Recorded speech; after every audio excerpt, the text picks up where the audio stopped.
সবাই যখন ওই মৃত্যুটাকে ভয় পায়, যখন পলাশ ঝরে পড়ে রাজপথে, ঠিক তখনই ওই সকল ব্যারিকেড মারিয়ে হায়নার বুলেটের সামনে দাঁড়িয়ে এলো বাংলার সোনার ছেলে, বাংলা ভাষার দল। যেন চোখেতে আগুন, নব স্বপ্ন, অসীম সাহস আর দৃঢ় মনোবল। এ যেন জীবন দিতে প্রস্তুত বীর বাঙালির অগণিত মানুষের ঢল। বলি, ও হে বাঙালি, মনে কি পড়ে 52-এর কথা? মনে আছে কি 21শে ফেব্রুয়ারি?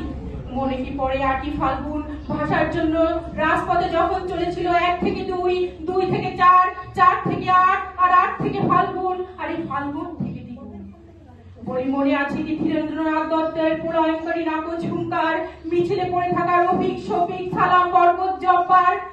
তাই পলাশ, কৃষ্ণচূড়া, শিমুলের দিকে তাকিয়ে যখন আমি ওই লাল রং দেখি, তখন সগোপনে এক আত্মচিৎকার দিয়ে বলে উঠি, এ আমার ভাইয়ের রক্তের লাল রং, আমার মাতৃভাষা, আমার বাংলা ভাষা।